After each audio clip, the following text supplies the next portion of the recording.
एक राजा के 7 लड़के थे। राजा ने यह प्रतिज्ञा कर रखी थी कि जिस आदमी के 7 लड़कियां होगी उसी के यहाँ अपने 7 लड़कों की शादी करूंगा। राजा ने काफी धन देकर एक ब्राह्मण को ऐसे आदमी की तलाश में भेजा जिसके 7 लड़कियां हो। ब्राह्मण बहुत दिनों तक खोजता रहा, लेकिन उसे सफलता नहीं मिली।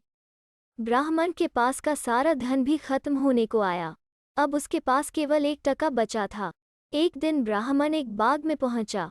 खुद के पास बचे हुए 1 टके को देखकर कभी वो हंसने लगता और कभी उदास हो जाता। लेकिन उसे यह पता नहीं था कि जिस बाग में वो बैठा है, वो बाग उस राज्य के राजा का था, जिसके 7 विवाह योग्य लड़कियां थीं। उस राजा ने भी यह प्रतिज्ञा कर रखी थी कि मैं अपनी लड़कियों का विवाह ऐसे राजा के यहाँ करूंगा जिसके 7 राजकुमार हों। राजा की 7 लड़कियां बाग में घूमने आई तो उन्होंने ब्राह्मण को देखा। 7 राजकुमारियां उस ब्राह्मण के पास गई और उससे वहां आने का प्रयोजन पूछा। तब ब्राह्मण ने बताया कि मैं अमुक देश के राजा का राजपुरोहित हूँ और अपने राजा के 7 राजकुमारों हेतु वधू ढूंढने निकला हूँ। यह बात जानकर 7 राजकुमारियां उसे अपने पिता के पास ले गई। राजा ने ब्राह्मण का आदर सत्कार किया और अपनी 7 लड़कियों के विवाह का प्रस्ताव ब्राह्मण के सम्मुख रखा। यह सुनकर ब्राह्मण बहुत खुश हुआ और उसने यह प्रस्ताव मंजूर कर लिया। फिर ब्राह्मण ने शादी का दिन तय करके अपने नगर की ओर प्रस्थान किया। नियत दिन बारात पहुंच गई। वहां पहुंचकर 7 राजकुमार अपने अपने घोड़ों पर सवार होकर नगर देखने के लिए निकले। और सब राजकुमार तो घूम फिरकर वापस आ गए, लेकिन सबसे छोटा राजकुमार उनसे अलग हो गया। वो घूमता हुआ एक घर के दरवाजे के सामने पहुंचा और उस दरवाजे से अंदर चला गया। दरवाजे के अंदर एक सुंदर आंगन था जिसमें एक पलंग बिछा हुआ था। राजकुमार थका हुआ तो था ही, अतः वो विश्राम करने के लिए पलंग पर लेट गया। वहां लेटते ही उसे नींद आ गई। उस जगह 4 चांडालनियां आया करती थी। उस दिन जब वे वहां पर आई और उन्हें पलंग पर राजकुमार सोया हुआ दिखाई दिया, उसे देखकर वे एक साथ बोल उठीं कि आहा, आज तो देखो कैसा चिकना चुपड़ा शिकार अपने आप ही आ गया है। लेकिन यह तो सो रहा है। जाते समय वे पलंग के पाए पर एक कच्चे सूत का जादुई धागा बांध गई, ताकि राजकुमार उस जादुई धागे के कारण वहां बेहोश पड़ा रहे। उधर बहुत खोजबीन के बाद वहां जब राजकुमार का कुछ पता नहीं चला, तो लड़कों के बाप ने बेटी वालों से कह दिया कि छोटे राजकुमार को हम राज्य की रक्षा के लिए वहीं छोड़ कर आए हैं, अतः छोटी राजकुमारी को उसकी तलवार के साथ फेरे दिलवा दिए जाएं। निदान ऐसा ही हुआ और 7 राजकुमारियों का विवाह हो गया। राजा 7 बहुओं को लेकर अपने नगर को आ गया।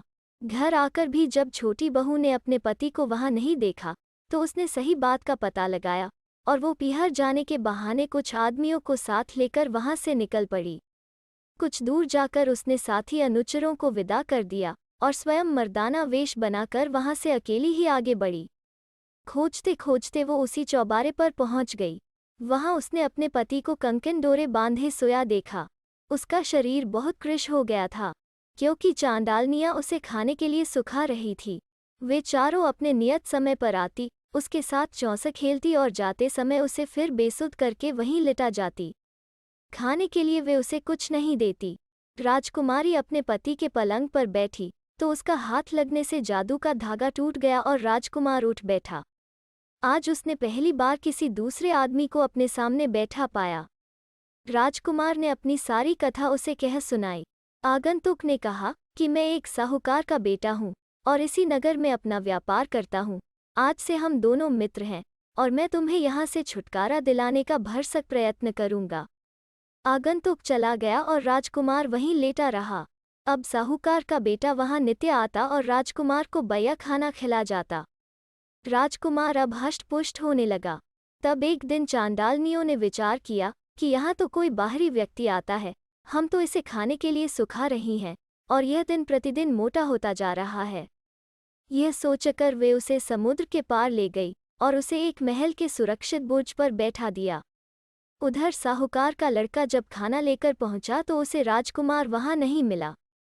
वो समझ गया कि चांडालनियों को शक हो गया है, अतः वे राजकुमार को किसी और जगह पर ले गई है। वो ढूंढता हुआ समुद्र तक पहुंच गया। जिस बुर्ज के ऊपर राजकुमार को रखा गया था, उस पर चढ़ने के लिए कोई सीढ़ी नहीं थी। साहूकार का बेटा वहीं बोझ के नीचे बैठा रहा। आधी रात को वहां चकवा चकवी बोले कि यहाँ जो जटायु पक्षी की बीट पड़ी है, यह सर्वरोग नाशक दवा है। यदि कोई इंसान सुनता हो तो इस बीट को उठाकर ले जाए। इसे पीसकर चाहे जिस रोग पर लगाए, वो रोग 3 दिन में जड़ मूल से चला जाएगा। साहूकार के बेटे ने चिकवे चिकवी की बात सुनी। सवेरा होते ही उसने सारी बीट बटोर ली। फिर उसने वैद्य का वेश बनाया और समुद्र पार के उस नगर में निकल गया। गली कूचों में वैद्य जी आवाज लगाते घूम रहे थे कि गंजापन, बहरापन, अंधापन या कोई भी रोग हो, मैं 3 दिन में ठीक कर दूंगा। वैद्य की आवाज सुनकर एक कोढ़ी ने उसे अपने पास बुलाया। कोढ़ से उसके सारे अंग गल गए थे, उसके पास खड़ा हो सकना भी दूभर था। लेकिन वैद्य जी ने कहा कि घबराने की कोई बात नहीं है, मैं तुम्हें बहुत शीघ्र ठीक कर दूंगा। वैद्य जी ने बीट पीसकर कोढ़ी के सारे शरीर पर लगवाई और कहा कि 3 दिन तक ऐसे ही रहने देना, आज से तीसरे दिन मैं यहाँ फिर आऊँगा। वैद्य तीसरे दिन आया तो कोढ़ी एकदम स्वस्थ हो चुका था। वैद्य को देखते ही वो उसके पैरों में गिर पड़ा। उसने अपनी लड़की का विवाह भी उसके साथ कर दिया। वास्तव में यह आदमी उन 4 चांडालनियों में से एक का पिता था और वैद्य जी से उसने एक चांडालनी की ही शादी की थी। विवाह होने के बाद वहां की प्रथा के अनुसार वो बाहर नहीं जा सकती थी, अतः अब राजकुमार के पास 3 ही चांडालनियां जाने लगीं। साहूकार के बेटे ने सोचा कि चलो एक से तो पीछा छूटा। दूसरी चांडालनी का पिता अंधा था, तीसरी का गंजा और चौथी का लकवे से पीड़ित था। वैद्य जी ने उन तीनों को भी निरोग कर दिया और उन तीनों चांडालनियों से शादी कर ली। अब वे सारा दिन घर से बाहर नहीं निकल सकती थी। साहूकार का बेटा अब अपने दोस्त के पास बेखटके आने जाने लगा। वो उसको अब और अच्छी तरह खिलाने पिलाने लगा। जब काफी दिन बीत गए और राजकुमार स्वस्थ हो गया, तो वैद्य जी ने अपनी पत्नियों से कहा कि अब मैं अपने देश को जाऊंगा। चांडालनियों ने कहा कि हमें भी अपने साथ ले चलो। तब वैद्य जी ने कहा कि समुद्र पार करने के लिए मेरे पास कोई साधन नहीं है। तब एक चांडाली ने कहा कि मेरे पिता के पास उड़न खटोला है, तुम वो मांग लो, उससे आसानी से समुद्र पार हो जाएगा। दूसरी ने कहा कि मेरे पिता के पास एक जादुई लोटा है। तीसरी ने कहा कि मेरे बाप के पास एक जादुई तलवार है और चौथी ने कहा कि मेरे बाप के पास संजीवनी बूटी है।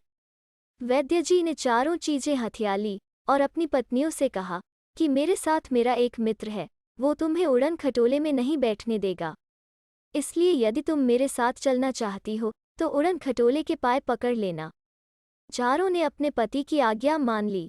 साहूकार का बेटा अपने दोस्त को उड़न खटोले में बैठाकर उड़ चला। चारों चांडालनियों ने उड़न खटोले के पाए पकड़ लिए। जब उड़न खटोला बीच समुद्र में पहुंचा तो साहूकार के बेटे ने अपने दोस्त को एक तलवार दी और कहा कि यह जादुई तलवार है, इसका वार कभी खाली नहीं जाता है, तुम इन चारों को मार डालो। राजकुमार ने उन चारों चांडालनियों के हाथ काट डाले और वे चारों हाय हाय करती समुद्र में गिरकर डूब गई।